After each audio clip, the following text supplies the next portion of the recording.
Proyecto Integrador 2. En este segundo proyecto integrador lograremos ver un poco más detalladamente lo que ocurre cuando el cuerpo regula algún movimiento corporal. Se escogió un ejemplo el cual se comenzará a explicar desde el nivel nervioso hasta el nivel motor.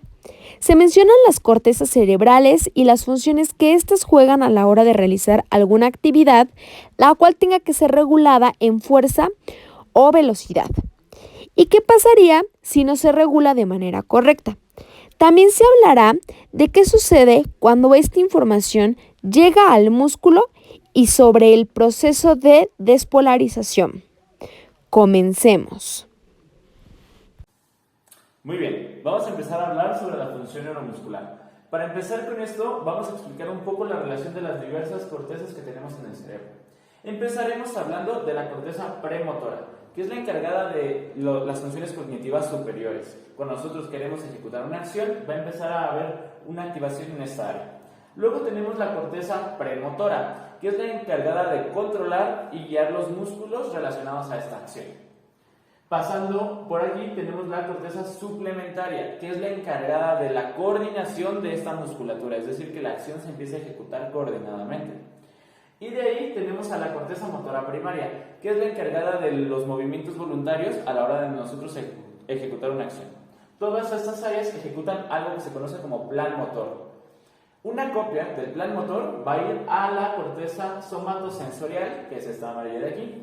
La corteza somatosensorial se va a encargar de tener una copia de este plan para que cuando nosotros lo empecemos a ejecutar, a través de todos los órganos sensitivos que tenemos, los mecanorreceptores, empiece a subir, esta señal y se interprete que estamos ejecutando el movimiento adecuadamente. Esto sucede en el área de asociación parietal, en la corteza de asociación parietal, que es el área morada de aquí.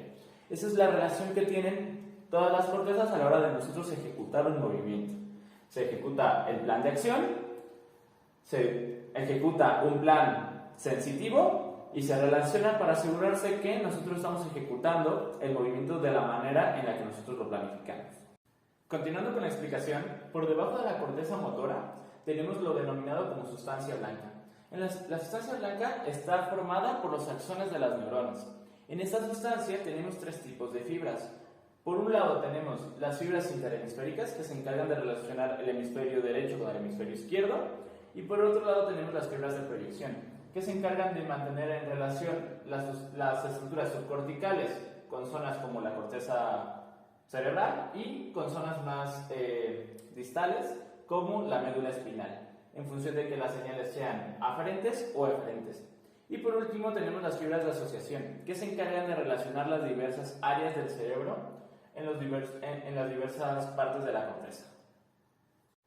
Como mencionamos, en la sustancia blanca se encuentran las estructuras subcorticales. Una de estas estructuras son los ganglios basales, que se relacionan principalmente con los movimientos voluntarios y el aprendizaje de habilidades motoras. Por el otro lado tenemos al cerebelo, que se encarga de asociar e interpretar la información proveniente de áreas del cerebro o la médula y mecanorreceptores. Todo esto sucede a través de dos neuronas. Desde la corteza tenemos la neurona motora superior y hasta la médula tenemos la neurona motora inferior, que se encargan de tener una conexión para mandar y recibir las señales desde los músculos. Todo esto sucede a través de vías piramidales. Esta vía piramidal se basa en la corteza, la cápsula interna, el mesencéfalo, el puente, el bulbo y la médula espinal. El potencial de acción ocurre a lo largo del axón de la neurona. Se trata de una señal de conducción desencadenada por la apertura de los canales de sodio y potasio. Y la apertura de estos canales depende de que se alcance un umbral predeterminado. El umbral del potencial empieza siempre en los menos 70 milivolts. Y por sucesos que suceden a nivel de la membrana, este umbral alcanza los menos 50 milivolts. Es en este momento cuando los canales de sodio se abren y el sodio empieza a entrar a la célula. Este proceso se conoce como despolarización. Y es cuando empieza a subir aún más el umbral, llegando hasta los más 30 milivolts. Aquí. En cuanto llegamos a los más 30 milivolts, se cierran los canales de sodio y se abren los canales de potasio. El sodio ya no puede entrar y el potasio empieza a salir de la célula. Y este proceso se conoce como repolarización. Siempre estos niveles de umbral van a estar mantenidos, es decir, que siempre llegaremos a los menos 70 en la regularización y llegaremos a los más 30 en la despolarización. Toda contracción muscular o intención de movimiento se basa en el potencial de acción. El potencial de acción liberará acetilcolina hacia la miofibrila, desencadenando la contracción muscular. Este potencial de acción va a activar los canales de calcio dependientes de voltaje, que entrarán a la membrana presináptica y liberarán la acetilcolina al espacio postsináptico. ¿Qué sucede durante la contracción muscular? Bueno, lo que sucede es que los puentes de actina y miosina se cruzan, haciendo que la actina vaya a las regiones centrales de la miosina. Esto provocará que el sarcómero se acorte y se genere la contracción muscular. Pero ¿qué más pasa en esta contracción muscular? Como hablamos, vamos a hablar de la función neuromuscular. Entonces, cuando nosotros tenemos un movimiento voluntario, una contracción de la musculatura, a través de la corteza cerebral baja una señal eferente que inervará la motoneurona alfa. Esa motoneurona alfa lo que va a hacer es que va a contraer, va a inervar las fibras extrafusales del músculo y va a hacer que se acorten. Pero dentro del músculo tenemos un receptor que se llama uso neuromuscular. Este uso neuromuscular lo que hace es mandar información al cerebro sobre la longitud del músculo. No tiene fibras contráctiles, tal cual el uso neuromuscular, pero en sus extremos sí que tiene unas fibras contráctiles. Cuando nosotros acortamos un músculo, estas fibras extrafusales se contraen, pero el uso neuromuscular se descalibra, deja de estar tenso. Entonces, a través de una contracción voluntaria que se genera con la motoneurona alfa para contraer las fibras extrafusales, alfa se va a comunicar con la motoneurona gamma. Esto va a hacer que la motoneurona gamma inerve las fibras intrafusales del uso neuromuscular, que son las fibras contráctiles que tiene, para que durante la contracción de las fibras extrafusales, las fibras intrafusales se extiendan, se acorten, también extendiendo el uso, permitiendo que durante la contracción muscular el uso pueda seguir mandando una señal sensitiva explicándole al cerebro cómo se encuentra la longitud del músculo durante todas las contracciones. Esa es la función del circuito gamma, hacer que el uso neuromuscular se mantenga calibrado durante las contracciones musculares y durante el movimiento. Ahora, tenemos otro receptor en los músculos, más que nada en los tendones principalmente, es en donde se encuentra, que es el órgano tendinoso de Golgi. El trabajo de Golgi es generar una inhibición en la musculatura cuando se genera bastante tensión. ¿Qué quiero decir?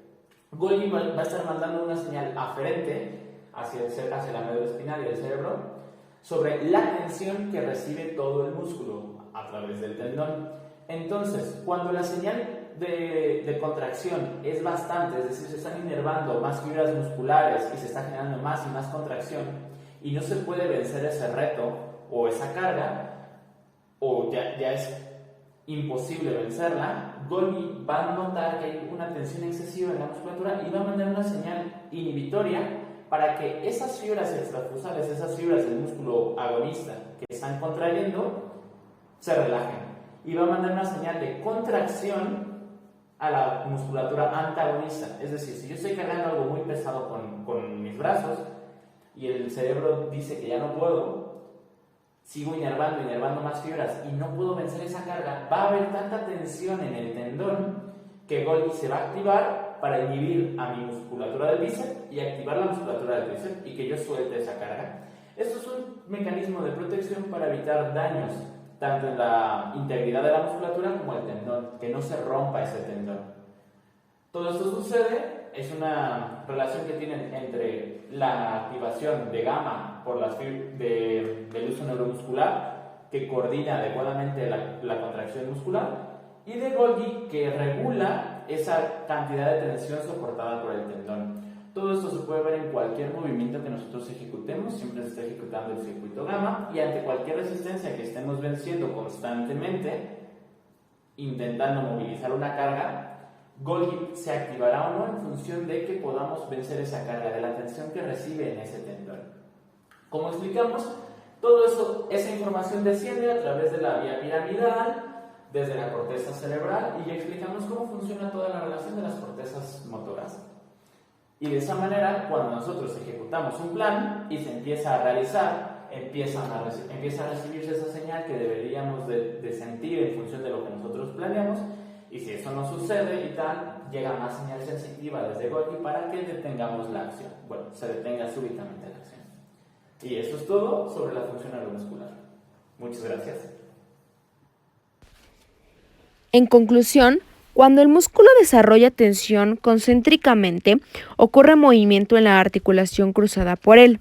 Sin embargo, muchos músculos en el cuerpo humano cruzan dos o más articulaciones. La relación entre las diferentes áreas del cerebro es fundamental para que se ejecute adecuadamente el movimiento. Entender los procesos bioquímicos que suceden en el cuerpo a la hora de generar la contracción muscular nos ayudará a poder prescribir mejor el tratamiento ante algún mecanismo que no se esté cumpliendo adecuadamente y así saber de qué manera abordarlo. Y bueno, por nuestra parte sería todo. Agradecemos mucho su atención.